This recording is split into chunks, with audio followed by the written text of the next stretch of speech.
hit the button. Yeah, I did. So 3 subjects, I think. Sort of. All the same subject, really. Carry My Carpet has made, a very good video. Asking the question sort of why people don't get it when it comes to vegan. And it's just not enough of a question. I mean, in my opinion. The problem's bigger than eating animals on planet Earth. The problem with life is bigger than that. A lot bigger. So anyway, there's also a video from Stanford University of some disease called EB, and it's just this horrible condition, right? And so they document some guy who has it. The butterfly effect. I don't know why that's the name of the video, but I believe that's it. Strange. Anyway, so it's this guy who has no skin doesn't work right. It's missing a protein, so it doesn't stick. Doesn't have any strength. So it blisters all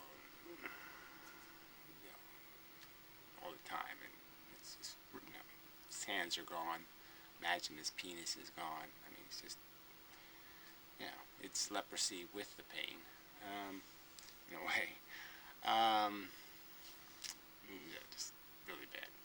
That's irony, though. Is the thing that bothered me was the doctors are trying to create synthetic skin to treat the disease, and which would require full body skin grafts, and you'd be,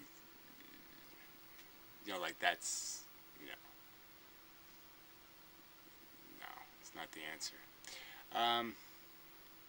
And it's a genetic disorder. The real answer is, don't have kids.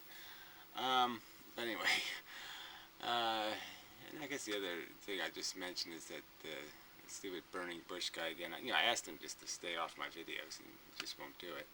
So I finally did block him, which doesn't mean much, except I won't see his comments. But this stupid argument that there's something religious. It's a religious theory. This idea that suffering sucks, really. That it's really bad. That theory is religion. And, I'm supposed to, he's just this, such an insult to say to me that, yes, my personal experience where I feel sensations, I've acknowledged that they have a good and a bad character, I've committed a dogma. I've made up a sinister truth.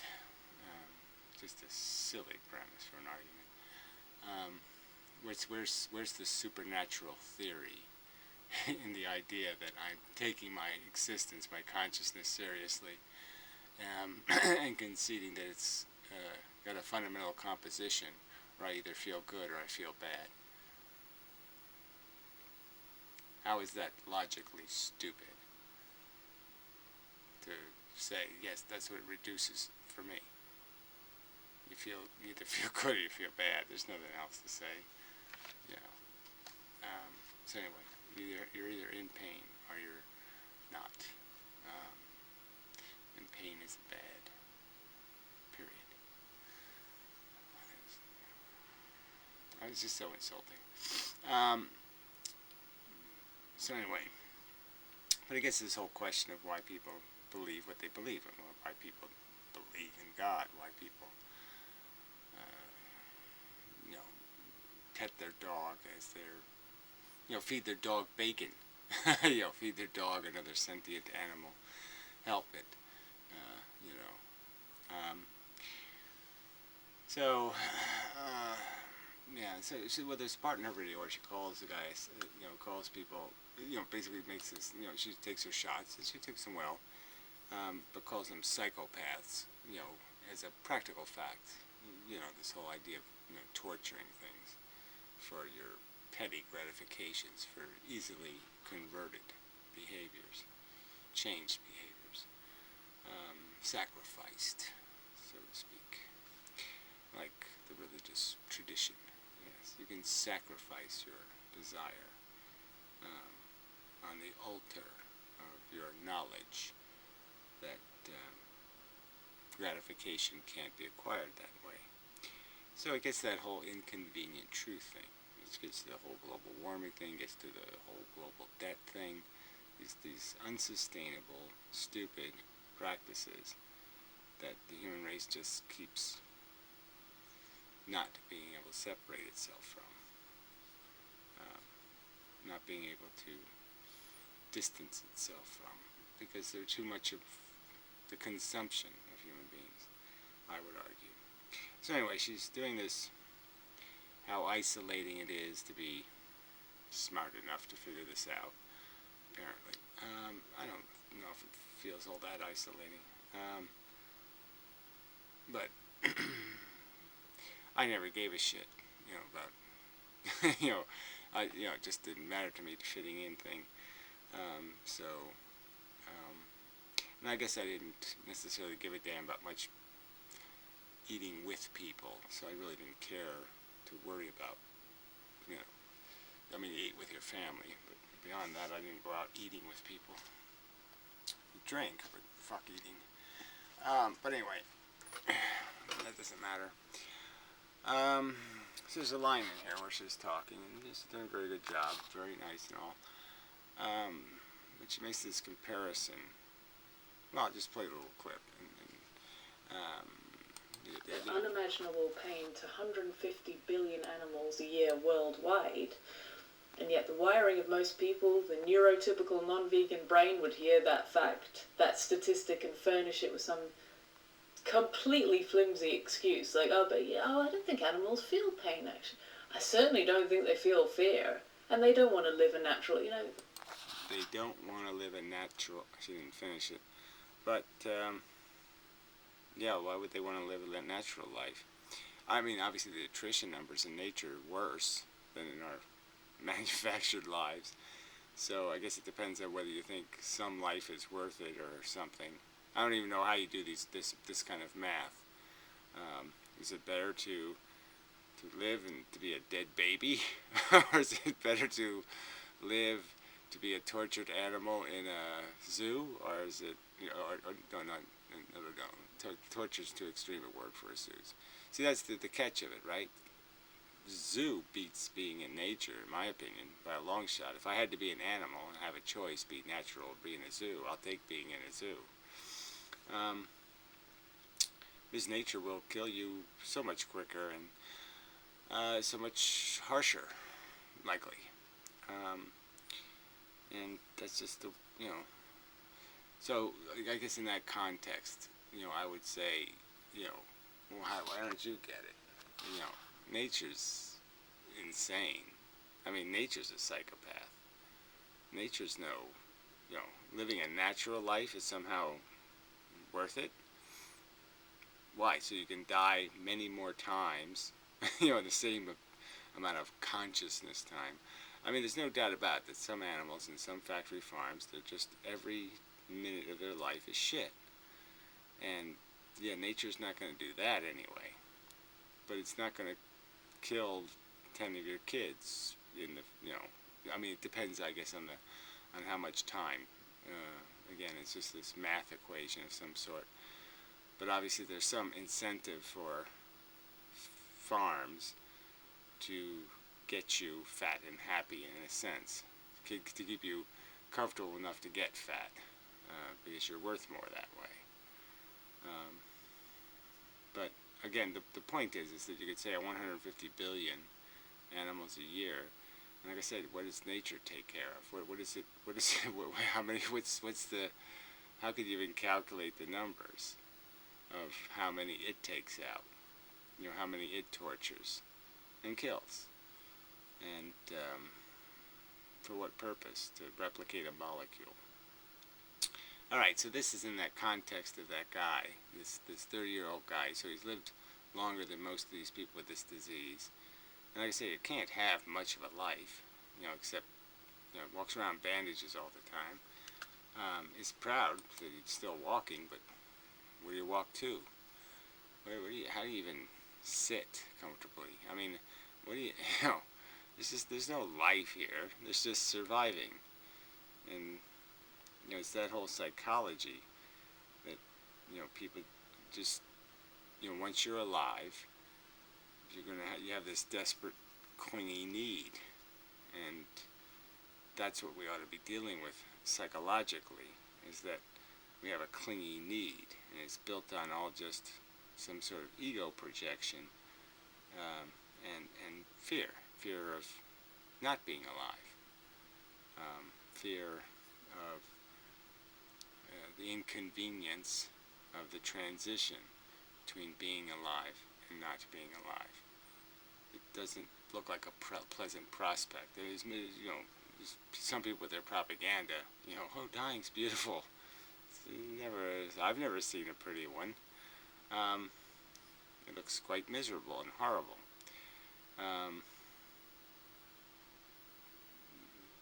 Even there's an indignity to some of it. Even you could argue, even if it wasn't painful and unpleasant to the attrition of your physical form, there's just a gross indignity, of hey, he just dropped dead of a heart attack on the sidewalk. You know what I'm saying? They don't even have there's no,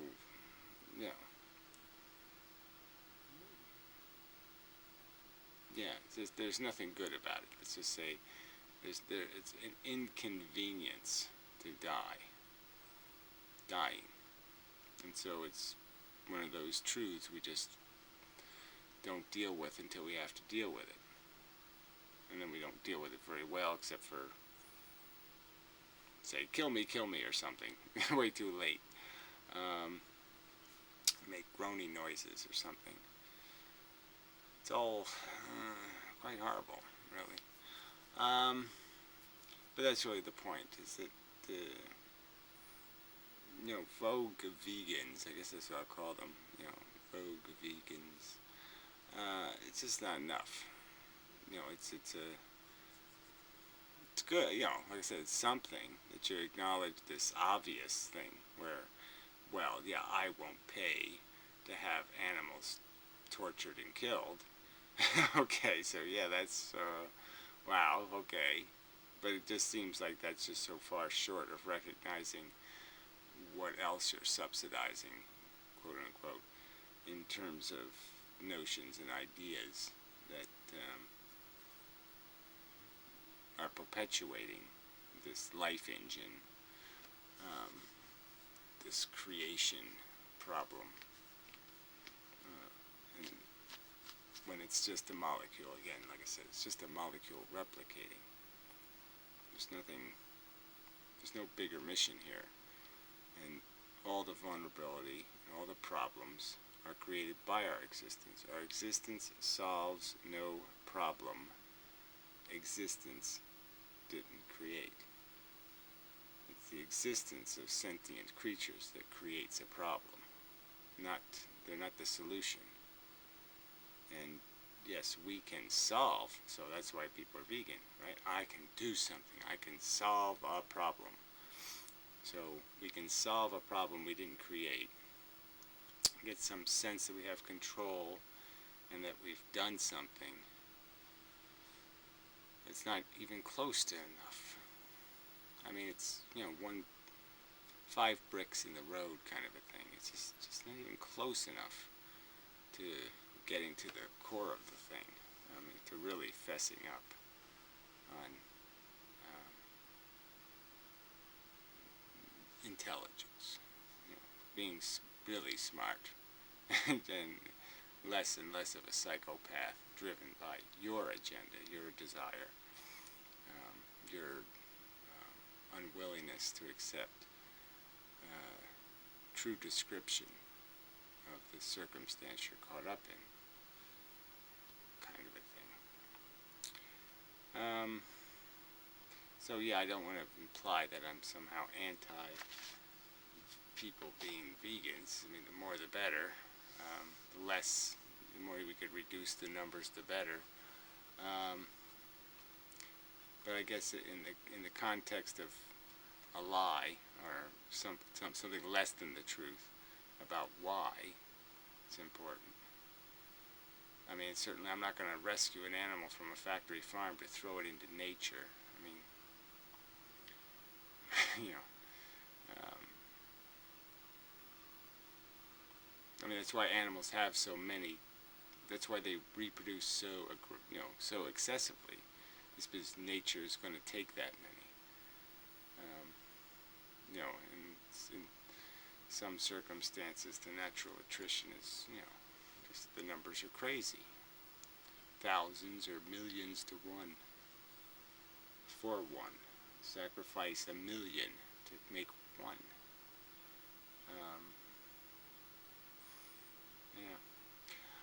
It's like these toads. I guess they're baby toads out in the yard. Just millions and millions and millions in nature. They're all, the numbers are dwindling. They're getting bigger, but they're getting less numerous. But yeah, if you've ever seen frogs, and they lay thousands of eggs. Thousands of thousands and thousands and thousands of pollywogs squirming through their maturation, acquiring their form and hands and legs and all that kind of stuff. And they're all, they're going down, and brutally. And that's nature. So, sentencing something to live a natural life isn't really doing anything a favor. So again, we're back to this perspective, and that's where the religion thing comes in. This philosophical understanding and overview. What it is that we're existing in. And, it's the material reality. And I'm still deaf. Anyway,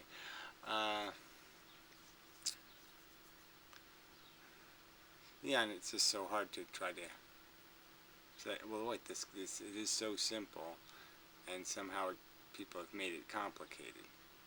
It's a replicating DNA molecule. The fact of the matter is, we create the need, we create the potential for harm, we create the problem that needs resolution, which is our comfort. We need to be comfortable. Bad things have to happen to make us comfortable. Sort of the truth. You invite the risk. To win at Las Vegas, you gotta lose in Las Vegas. That'll be the exchange. And it's a stupid game to play. There's no way to win. If you're not paying for your existence, something else that feels is, and in some dramatic way. And it's all driven by psychology and bullshit, stupid, idiotic notions of reality and purpose and dimensionality and all that kind of shit. And vegans in many ways are just as guilty of that religion, the religion of naturalism. Like there's some point in living to be old, like that's somehow you're going to win. No, you're still going to think you're not done.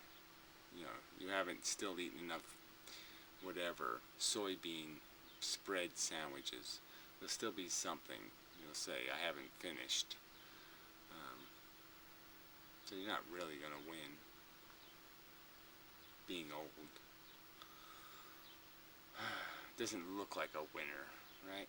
Old people do not look like winners. Yeah, so why would I want to live a natural old age? Which wouldn't be really natural anyway, but it doesn't matter. So I think I've messed this up enough. I didn't quite do the job I want to with it, but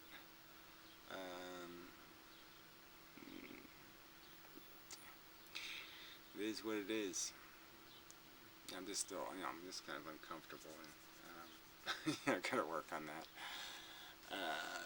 Because it's summer, so I'm trying not to complain. Yeah, a lot of things, just a lot of stuff. Just a lot of stuff. It's always a lot of stuff. Not always. Sometimes there's more stuff than other times, but yes, it's just life is just kind of. Yeah. I mean, some ways very good, in some ways very shitty. It's just not good enough. Okay, enough of this shit. So, yeah, I mean, go vegan, but just recognize that in most cases it's just vogue vegan. You know, it's just unfortunately, people are using it to feel good about themselves, which is not a terrible thing to do, but it's really not getting at the root of the problem, which is the living condition itself. Not enough. Okay. Till next time. Well, the sentient condition. I mean, it really doesn't matter. The things without a brain are living, but they're not, they're not living, if you know what I mean. They're living like an iPod is alive or something. They're not really alive. Anyway, till next time.